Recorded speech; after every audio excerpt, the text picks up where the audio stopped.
Coming up on this episode of 101 Sports. We discuss two big trades in the NFL, an aging legend's impact in MLB, and a potential rule change in the NHL.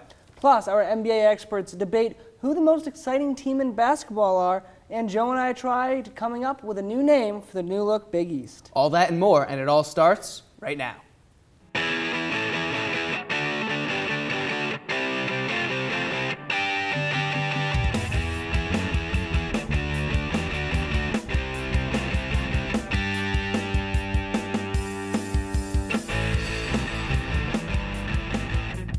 Hello and welcome to this episode of 101 Sports. I'm Kurt Leston. And I'm Joe DiRienzo. We've got a great show for you today, so let's kick things off with the starting five.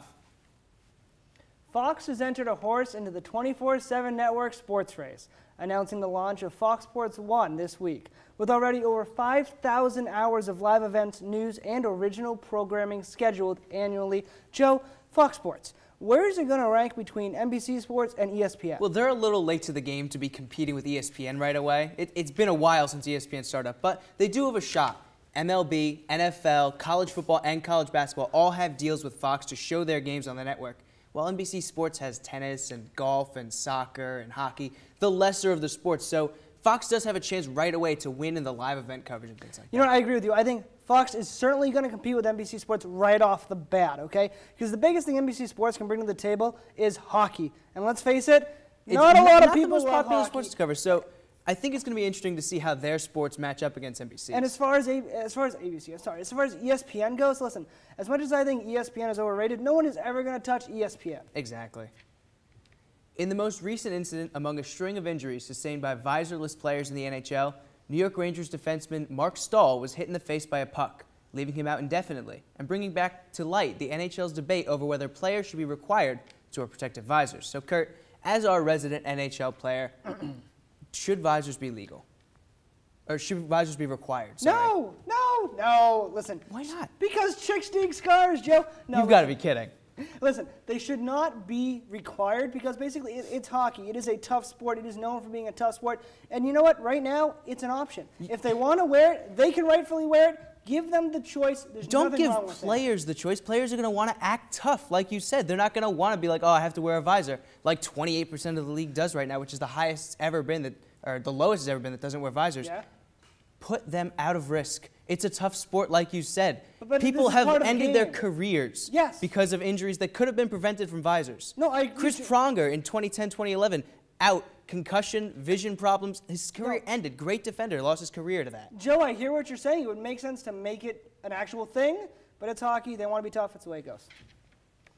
After this season, Enter Sandman will never be heard again in the 9th inning at Yankee Stadium. Longtime Yankees closer Mariano Rivera has announced that this will be his last season.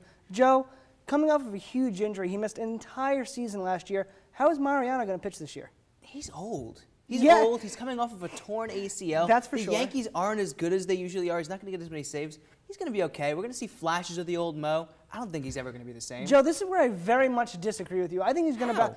How? Joe, we've seen it plenty of times where players get injured and come back and are better than they were when they got Not injured when previously. he's over 40 years old. Joe, listen.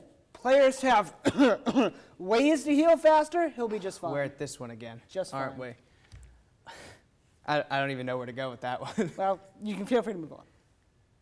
On the eve of the start of NFL free agency, both the San Francisco 49ers and Seattle Seahawks made blockbuster moves, adding Anquan Boldin and Percy Harvin, respectively, to the bolster their offenses.